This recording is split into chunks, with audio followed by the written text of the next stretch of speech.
Do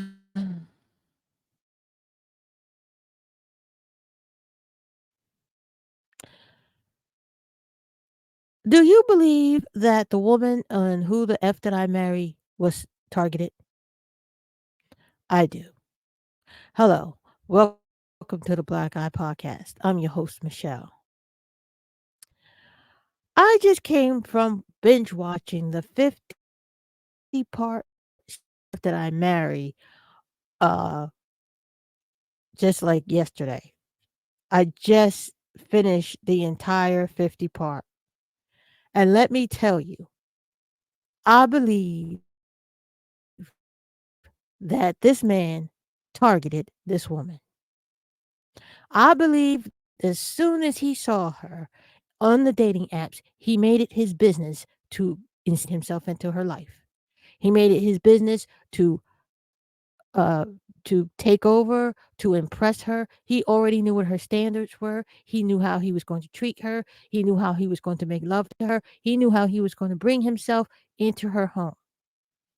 There are people in the life, a certain kind of evil people who target a certain type of woman who feels that she wants to get married now, who has a certain kind of desperation, who's a bit insecure. Maybe she doesn't entertain the thought that she's undeserving, but in some way, shape, or form, in the way she uh, uh, uh, composes her biography on the dating app, that she's just a little bit insecure. She's entertaining the idea that maybe she doesn't deserve it. Maybe she's ready. She's ready for love. She's ready to be taken, swept off her feet. She's ready to be impressed. Maybe he was watching her the whole time. Maybe he was looking for her the whole time. One of the interesting things that caught my attention about her story is that she thought it was a sign of God when her tire busted on the highway and she pulled into a gas station. And he came to help her fix her tire. And then he took her to another place and he gave her a new tire. He bought her a new tire, paid for it and everything. A knight in shining armor. Isn't this actually the kind of grandiose behavior that he was beginning to exhibit? How he was this man worthy of her? How this got her attention? Because believe it or not, women are people of action. If somebody goes over and beyond for us, that gets our attention. That makes us think, oh, he's nice to me. Nobody's ever been that nice to me before. Nobody has ever been that kind to me before. Look what he did. He didn't have to do that, but it did get her attention. He knew what she needed. He knew he was going to go home with her. He knew how he was going to treat her from the onset. As soon as he saw her on that dating app, he had made a decision that he was going to be with her no matter what. And he created an entire persona, told her out the gate. I'm VP of a company. Told her out the gate. Why? I'll tell you why. She was targeted. I believe, and this is far fetched and way out of the realm of ordinary, nobody's even thinking about it at this point. I believe that he caused her tire to burst. I know, y'all think I'm crazy. But if he was going so far as to fabricate uh, pre approved mortgages for $750,000 and going around grandiosely saying he was getting cash for $700,000 homes, why would it be out of the ordinary for him to cause her tire to burst just so he can come in and save the day? Why would that be out of the trouble reconciling this man who went over and above and beyond for her versus the one that ended up in her home? If it weren't for the fact that maybe he caused the accident in the first place. Maybe he caused the tire to burst in the first place. It's one thing when somebody accidentally bumps into you. It's another thing when they deliberately bump into you because he's making a point. He's making a point to signal her out. He's making a point to make up these stories. He's making a point He's making a point to move into her home. He's making it a point to be her boyfriend. He's making it a point to use certain verbiage to tie her to him just a little bit more. He used the church. His family started a church. I don't want to give it all away just in case you didn't see it. You should go watch it for yourself. But he used the church. He used the fact that she grew up in the church. He took to a church, not to church, mind you, but to a church. He talked about why they should marry because he felt that they were living in sin and they should marry. And so he used everything that was close to her and he defiled it. He twisted it. He manipulated it so that she would give in, so that he would have a place to live. But see, the trick, whereas with the previous video I mentioned about the hobo who didn't think out his lies, of him being a corporate lawyer, this man actually paid bills. He paid the bill, whatever it was, a mortgage. He paid the utility bills. He gave her. And this might have been the trick that undermined her, her initial reactions, undermined her, what do you call it, intuition. Because obviously, with a man who has money, why would he use her? Why would he target her? It doesn't make sense.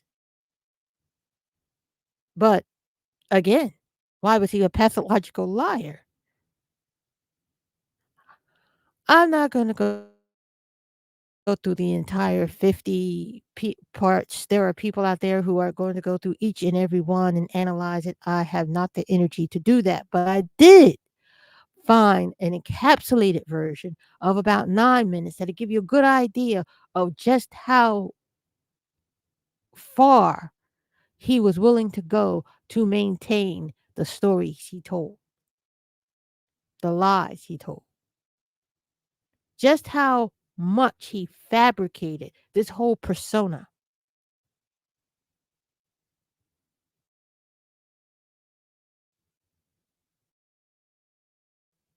Good tonight. And I want you to see how I might have come to this conclusion that maybe, just maybe, she was a target. August of 2021. So keep in mind that this story is spanning March of 2020 until about June of 2021, because I kicked him out the house on his birthday. So we met online, Facebook dating and Hinge. I will never do online dating again, but that is where I met him. My tire blew 85 just before Boulder Crest, on my way to our first date. Clearly that was a sign. I didn't listen. But my tire blew and he met me at a gas station. We were supposed to be meeting at Cheesecake Factory, but because the tire blew, he met me at a gas station, fixed my tire, then took me to go get another tire, paid for it. And I just thought, oh my God, this is the beginning of a beautiful romantic story. Boy, was I wrong. So, things he lied about. Every morning he would get on the phone with his brother. We'll call his brother John. He would get on the phone with John and he would be like, hey, babe, John said good morning. And I'm in the bathroom doing my hair because I still had to go to work at this time. And so I would just say, hey, John, call out, hey, John. And, he would relay back and forth what I said to John, what John said to me. I never actually talked to John on the phone. And so he would be like, I can't wait for COVID to be over. Me and my girl, we're going to come see y'all. I can't wait for Auntie to meet her. Side note, his parents are deceased, excuse me. So he was like, I can't wait for you guys to meet her. Like, I know I'm gonna marry her. I know it. He said everything I want to hear. Love bombing 101. This man wrote the book. So he talked to his brother every day. He talked to his friends every day in front of me. He would be on the phone laughing, cutting up, cracking jokes, telling them, hey, she said, hey, just having conversation, like a normal conversation. I didn't think anything of it. It wasn't until he got kicked out of my house in June of 2021 that I found out every single phone call was made up. He was never on the phone. I don't know. Those of you who are watching, you're probably like, there's no way. Listen to what I'm saying. Everything I'm telling you can be verified. Every single phone call he ever had was made up. The phone calls where he called to pay his car off, made up. The phone call to the realtor when we were looking at houses, made up. The phone call to the bank for them to release the money for the house that he signed his name for, made up. Every phone call was made up. His brother, every day, he and his brother had not spoken since 2015 when his mother died. I found that out later on. He made up every phone call. He had no friends, but yet every phone call would be my friend this, my friend that. The second lie, his job. He told me when I first met him out the gate that he was a VP at his company. He had been transferred from California to Georgia, and he was in the process of, getting himself settled. He was looking to buy a house. His job was VP of a major condiment company. I won't say the name because I don't want to get sued. But he said that his job was VP at that company. It is fair to note he paid every bill. He paid all the bills. He gave me spending money. Like, even though we were quarantined, locked down in my little townhouse, again, this story was always he's trying to buy a house. So when we got together, it was we need to buy a house together. Like, this is forever. We're going to have a family. Let's go ahead and find a house. So the lie is that he was a VP at his company. And he maintained that lie every day. Truth is, he was a temp. He called me from work all the time. I may have to make a different video to explain how he was able to lie with the work stuff. So he would call me and he would pretend to reprimand employees who couldn't see that he had a Bluetooth thing in his ear. He would pretend to reprimand them in front of me. He would pretend to take phone calls from the company president who needed his help on something.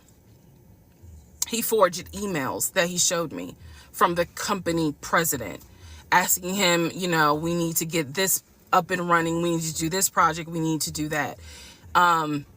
It is scary how brilliant he was and how much energy he put into the lie.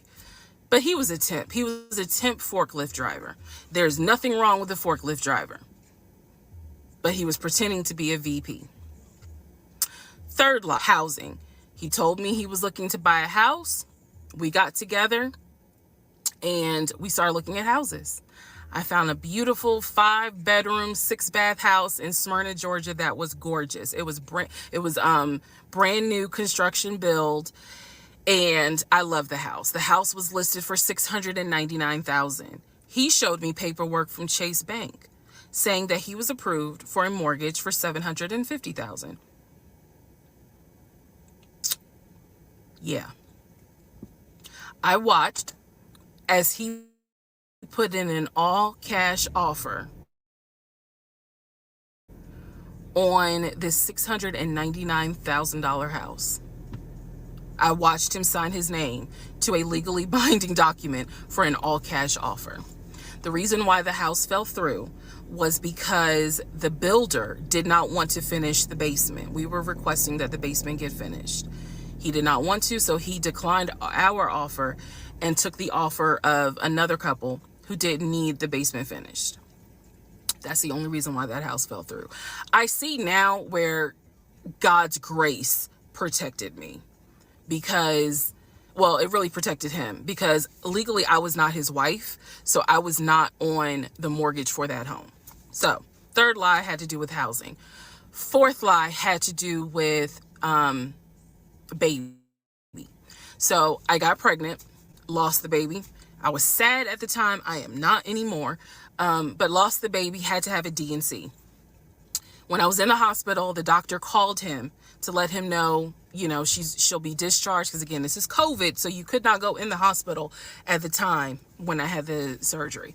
So the doctor called him and said, she's going to be released in an hour and a half. He pretended to be his own executive assistant. And so he said, Mr. James is in a board meeting, but I'm his executive assistant, David. How can I help you? You can let me know what's going on. Obviously, the doctor wouldn't do that. So she just said, please let him know that Miss So-and-so will be ready for pickup in an hour and a half. He told the doctor he's in a board meeting until about, for about another 30 minutes, and then he'll be on his way. I should have only been in the hospital for an hour and a half. I was there for 3 hours. Because again, he was a temp forklift driver, so he couldn't get off work. But I didn't know that at the time.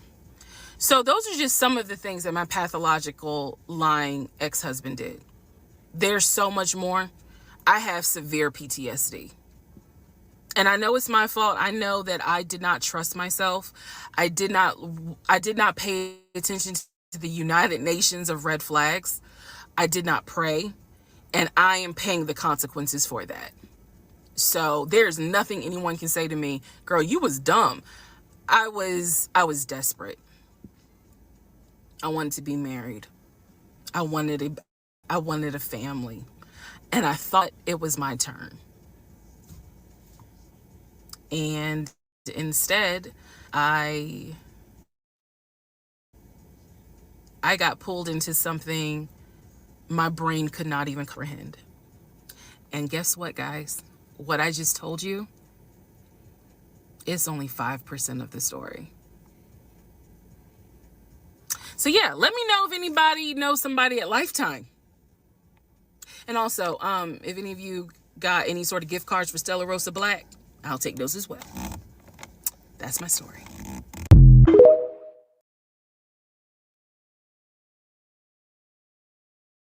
And now, do you see where I think she was targeted? That he made a beeline for her in particular.